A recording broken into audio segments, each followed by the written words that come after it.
Now mga kabutchawals, magandang umaga sa inyo, magandang araw sa inyo. May binibentang resort dito. Hindi.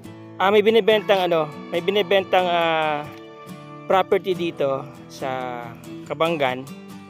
Kung pakikita niyo yan ay Casa Lilibet, andyan kami. Okay, yan yung pinsan ko, yung may-ari ng resort. Yan. Tapit tayo para marinig nyo lalo yung pinag-uusapan namin.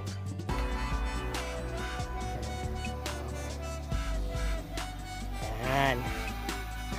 Yan. Hi MJ. Hello. Ayun, si MJ. Pinsan. Okay. Butchawals. Butchawals TV. Good morning. Morning. Okay, good morning. MJ, gaano kalaki yung property na binebenta mo? Nasa more or less 4,600 square meter. 4,600 square meters. Yes. Titled. Titled. Updated po lahat. Ilang title yun? 3 title. 3 title. Makakadikit po siya. Okay. So, and then it's been with the family for a long time. Okay. Siguro since 1997. Ganyan. Oo. Yan. Since So, 1997. It was my dad's first property in Oo. Kabanggan.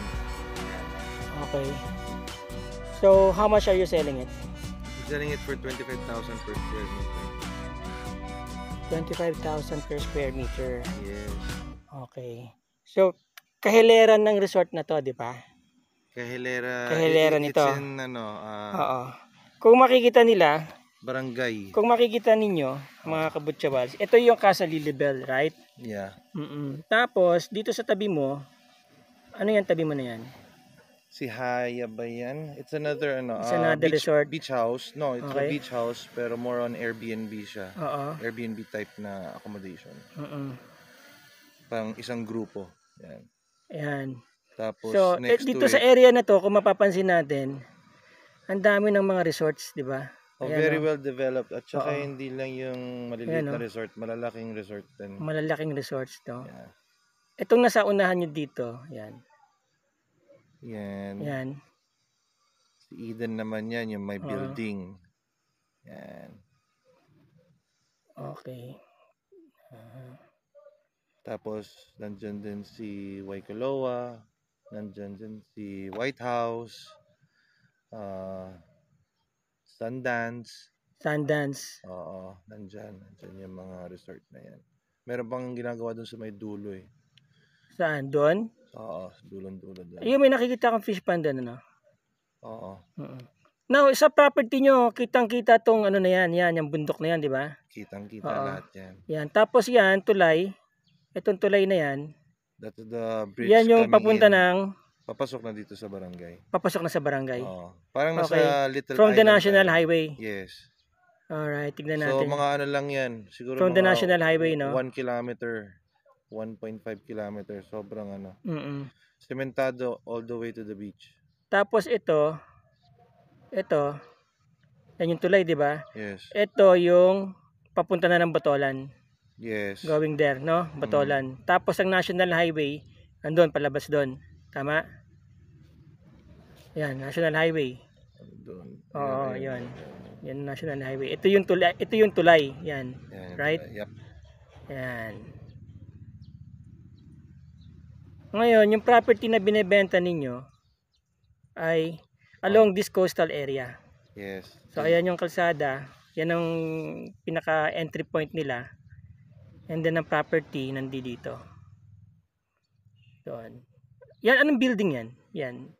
Si Eden Beach Resort. Yes, yeah. Okay, so ito yung resort, no? Ito yung pinaka parang strip ng ng place kung saan marami na rin mga kilalang resort na nandito. Club Monet. Club Monet, Casa Ma- Lilibel, Mami Linda. Mama Linda. Yan. So dire-diretso yan doon. Right? Yep. Okay. Now, yung binibenta niyong property ay nandito. Yes. Sports mode natin para mabilis. Yan kay Mami Linda yan, ano? Oo. Tama. Yan, kay Mami Linda. Mhm. Yun. So So, yung property na binebenta nyo, ito. Ay, wait. Yan. Yang ginuhitan ko na yan. Oh, ano lang. Yang ginuhitan ko na yan. Hanggang dun sa likod, di ba? Yes. Hanggang sa likod ng mga kabahayan na yan. So, ito, yung property. So, ayan yung property. No?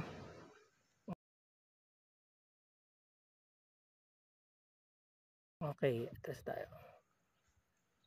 Beachfront, di ba? Tama, beachfront. Oo. Yun yung kalsada sa gitna. Yes. Okay, yan. Tapos, yung beach na yan, mula doon sa may kalsada na nakikita natin, yan, yung binilugan ko. Meron pang another, kasama yan dyan, yung ginuhitan ko yan, may mga grass na yan, di ba? Kasama sa property yan, may mga grass na yan. Tapos, yung wala ng grass, ano na yan, yan yung pinaka beachfront. Kumbaga, wala nang ibang nagmamay-ari niyan dahil hindi naman pwedeng magkaroon ng ibang owner dyan. No? Now, ang korte ng property, kung titignan natin, okay, pati yung likod kasama. Diba? Ito. Yan. Tignan natin yung likod. Yan. Yun. So, okay, atras tayo para makita natin yung likod.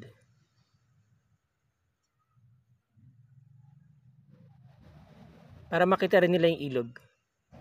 Yan. Yun. Okay. Taas natin ng konti. So, yan yung property. Yan, guguhitan ko na yan. Bali, ang property nyo, yung may bahay na yon, guguhitan ko, ganun. Tapos dito, Yep. Diba? Yung may puno. And then, hanggang Riprap. Okay. Hanggang riprap. Tapos, yun, may bakod dyan, diba? Yep. Okay. So, yan ang totality ng property ninyo.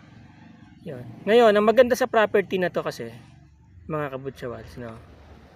Marami ng mga resort, maski dito, pag tinignan nyo dito, yung mga katabi niyang dito, community dyan, marami na pong may mga resort dyan. Ayun, no? Hanggang dun yan. Yung shoreline na yan, mahal na po ang presyo ng mga beach lot dyan. Hanggang dun. Yan ay papunta na ng San Antonio or Pundakit, no? Tapos, dito is yan, Manila yan. Papunta na ng Manila dyan, going to south. Yan ang backdrop kapag nagpagawa kayo ng building dyan sa lugar na yan. May mountain view ng Zambales. Yun. Tapos, papunta doon, yun na yung yan, bundok na ng Botolan yan. Papunta na yan ng Iba, Zambales. Okay. Now, ang National Highway ay andun lang. Yun, kung makikita niyo yung kalsada na yun, yan ang National Highway. Malapit lang, di ba? Oh. Tapos yun ang papasok. Pasok kayo doon. May tulay dyan. Yan. Ayun yung tulay. Kung nakikita ninyo, yun. Yan. And then, ito na yung property. Ganda, no? Ng paligid, no? Oh. Ganda. Oo. Magkano rin ang presyo, MJ? 25,000 per square meter. 25,000 per square meter. Title. Hindi ba pwedeng bumili ng portion lang? Pwede naman bumili pero will be stuck at that 25. Pero if it's bought whole, we can negotiate the price. Okay. Pero kung halimbawa gusto pumitas ng 200, Ang ganda ng dagat, to. It will be 25,000 per square meter. Yung part ng likod, maganda talaga dagat. Clean, clear. Ano ngayon? It's July. Kalmado. So may panahon na talagang malakas ang waves pag June, July. Pero may panahon din talaga na kalmado, walang bagyo eh. Yeah, ganda. Oh, yun ang backdrop niya, yung mountain dyan sa likod. Yeah. Di ba? Tapos, kahilera nyo na dyan, mga resorts na. Yan. Ayan o, mga resorts na yan. Saka maluluwag yung Ayan, mga properties. Hindi siya yung masisikip. Yun. Now, ito yung resort ninyo. Di ba? Ito. Yung Casa Lilibel at saka Club Monet. Yeah. Yan. Nice.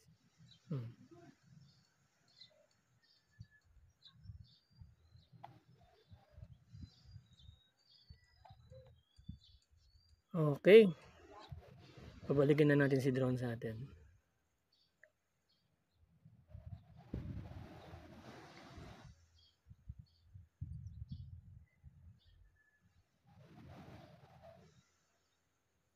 Tingnan mo. Automatic na yan? Hindi pa. Tapat ko lang sa atin. Ay, minsan kasi napapabilis eh. Yan. Pwede mo ba snapshot yan? Lagyan mo ako ng magandang copy. Hindi, yan ang mismo yung snapshot ko yan. Magkano, na-produce ko na. Okay. Nice. Yan. Sana? 38 meters? Yun. So nakita niya mga kabutsawals, yan ang mga kapitbahay nyo dito. Okay? At bago namin i-close, again, recap tayo. Binibenta po ang property ng 25,000 per square meters. Ilang square meters lahat, boss MJ? More or less 4,600. More or less 4,600 square meters. Yes. Tapos? $2 million. $2 million. Tingnan mo i-return to home ko. Okay, ang mangyayari niyan, aakyat muna siya. Kaklimb muna yan. Ng 100. Kung ilan nung sinet, hindi yata 100 to eh. Pero hindi pa siya umaalis doon, 'di ba, sa point niya na 'yon, kung nasaan siya, yung yung distance niya sa atin. Akit muna siya ng ilan ba nilagay ko? 'Yon, gumalaw na siya. Mga nasa 76 na nilagay ko. 37. Alright, recap MJ. Gaano kalaki yung property? Mga 4,600 square meter. 4,600. Yes. Okay. Magkano mo binebenta per square meter? 25,000 per square meter. 25,000 per square meter. Yes. Prime so, lot, title. Magkano? Magkano lahat yon total? So, nasa 115 million. Paano ang arrangement? Transfer and everything, you know? Through bank. Hindi, I mean, who's going to lakad-lakad the papers? Pwede na rin kami. Pwede kayo? Okay. Pwede rin sila? Pwede rin sila. Negotiable ba yung price mo? If they're going to buy the whole property, negotiable. Pero if somebody just want to buy a certain lot, nasa 25,000 per square. Okay. Papako na siya dun. Yun, hopefully, mga sir, yan, kapag interesado po kayo sa property nila MJ, negotiable. Negotiable naman siya. Pangalawa, pwede kayong bumili ng portion by portion doon sa property. Kung gusto niyo yung beachfront, okay lang 'yon. So, pwede po kayo mag-usap. Pwede ko kayong i-connect kay MJ. O magkano commission ko? Referral lang. 3%. 3%. Okay na. Okay na ako doon. Okay, so yan na, narinig niyo mga kabutsawals, meron akong 3% marami ka na matutulungan referral. Marami na ako matutulungan nun, di ba? Magpo-Pornhub. Magpo-porn, tayo? Ano to? Yung poverty porn. Hindi, joke lang po. Okay, kanya-kanyang content yun. Okay, mga sir, maraming salamat po sa inyo, no? At I hope na naipakita ko at i-present ko na maayos itong video na to. Again, marami talagang nagbebenta ng mga properties dito sa Zambales kasi maraming bumibili at maraming magagandang properties.